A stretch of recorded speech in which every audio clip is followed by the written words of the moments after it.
Friends अभी हम करने जा रहे हैं this one example number 1 6th class के लिए चैप्टर नंबर 7 फ्रैक्शंस। उसका ये फर्स्ट एग्जाम्पल है। Express the following as mixed fractions. हमें जो नीचे दे रखे हैं इन नंबर्स को मिक्स्ड फ्रैक्शन में कन्वर्ट करना है। तो बच्चों को इसमें कन्फ्यूजन रहता है, वो हमेशा जो है थोड़ी सी भी अगर लापरवाही करते हैं तो वो गलत हो जाता है। इसको इसलिए ध्यान से कीजिएगा, समझिएगा कि इसको कैसे किया जाएगा। डन। तो चलिए करते हैं। जो ये अलग अलग नंबर्स दे रखे हैं, एक बात और, मिक्स्ड फ्रैक्शन में कन्वर्ट किया जा सकता है सिर्फ वही फ्रैक्शन जो कि इम्प्रॉपर हो। इसका मतलब है न्यूमरेटर बिगर वैल्यू होगी डेनोमिनेटर के मुकाबले में। सब में आप देखिए न्यूमरेटर 17 4 से बिगर है, 11 3 से बिगर है, 27 5 से बिगर है और 7 3 से बिगर है। तो ये चीज़ है, इम्प्रॉपर फ्रैक्शन होगा। प्रॉपर फ्रैक्शन नहीं जिसमें उल्टा होता है, न्यूमरेटर स्मॉलर होगा डेनोमिनेटर से। Right, let's do.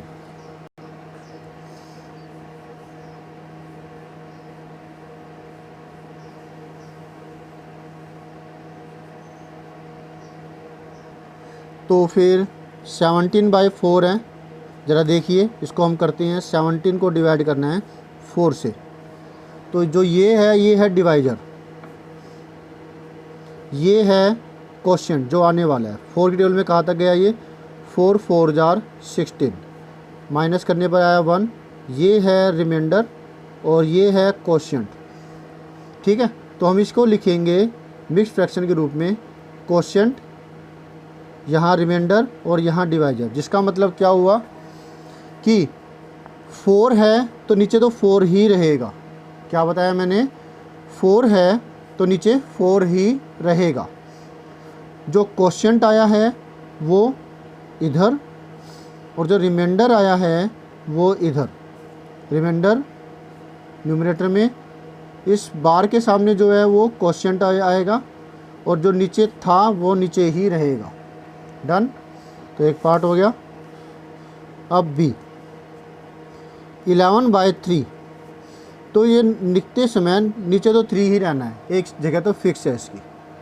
अब 11 के लिए 3 की टेबल में 11 कितनी पर गया है, 3 1 जा 3, 3 2 जा 6, 3 3 जा 9, 3 तक गया क्योंकि 3 4 जा 12 तो बिगर वैल्यू हो गई।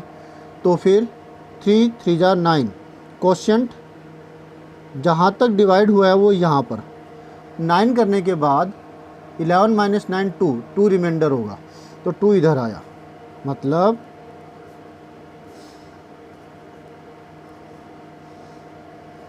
ये 3 है वो यहाँ पर आया, ये तो यहीं पे ही था डिवाइजर जिससे डिवाइड किया गया था, और जो ये 2 है वो इधर आया। ये आपका आंसर हो गया। C part.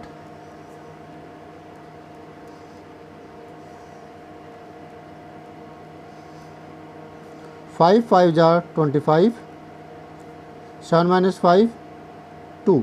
अब आप इसमें कंफ्यूज मत होइएगा कि ये 3 ये वाला आया है, एग्जैक्टली नॉट। ये 3 यहीं पर ही है, ये क्वोशिएंट वाला आया है जो डिवाइड करने पर आया था। क्लियर है, वैल्यू सेम होने पर। अब ये तीनों केस ऐसे ही आ रहे हैं जिसके अंदर क्वोशिएंट और डिवाइजर सेम आ रहे हैं, जैसे ये वाला है, जैसे ये वाला है और ये वाला। इनको बदल के देना चाहिए। अभी जो नेक्स्ट पार्ट आ रहा है वो बदल करके आएगा। इसका आंसर क्या कितना हुआ फिर, ये था, ये यहीं पर ही रहेगा। जो ये वाला पार्ट है वो यहाँ और जो ये वाला पार्ट है वो यहाँ। ये हो गया आपका आंसर। And D part 7/3। 3 की टेबल में कहाँ तक डिवाइड हो रहा है ये 2 पर। पहले तो 3 की जगह 3 ही आ गया। 3 की टेबल में ये गया 2 तक, 3 2 जा 6, कितने तक गया 2 पर। तो 2 पर आ गया। ये बचा यहाँ पे क्या 7 - 6, 3 2 जा 6 था, 6 इसमें से माइनस करेंगे 1 रिमाइंडर हुआ, वो 1 इधर।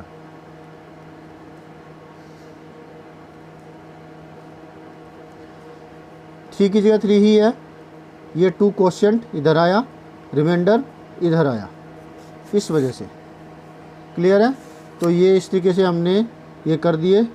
और ये कुछ और दे रखा है, ऐसे नहीं करना। कन्फ्यूजन हो जाएगा, बिल्कुल भी नहीं। ठीक है, तो ये आपका आंसर हो गया। ये ज़्यादा आसान है, कन्फ्यूजन नहीं होता।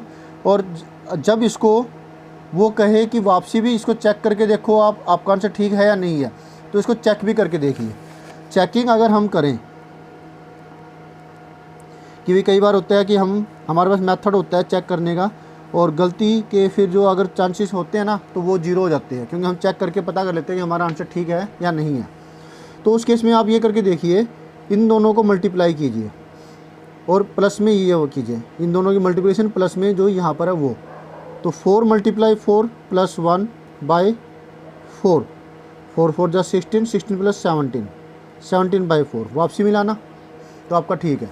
अच्छा यहाँ पे देखिए, 3 3 जा 9, 9 + 2 11, 11 आ गया, 3 की जगह 3 आ गया। इसी तरह यहाँ करके देखिए, 5 5 जा 25, 25 + 2 27 आया ना, तो ठीक है आपका। और नीचे 5 ही रहना चाहिए, 3 का 3 ही है, ओके है ये। तो 3 2 जा 6 + 1 7 आया ना। ऐसे आप इसे चेक करके देख सकते हैं। 3 × 2 + 1/3 7 ही मिला, एंड सो ऑन। सारे सम्स ऐसे ही होंगे। ठीक है, अब इसके बाद नेक्स्ट एग्जांपल है वो करेंगे हम। होप सो ये आपको समझ में आ गया होगा। कोई दिक्कत है तो आप कमेंट बॉक्स में कह सकते हैं। Okay, bye.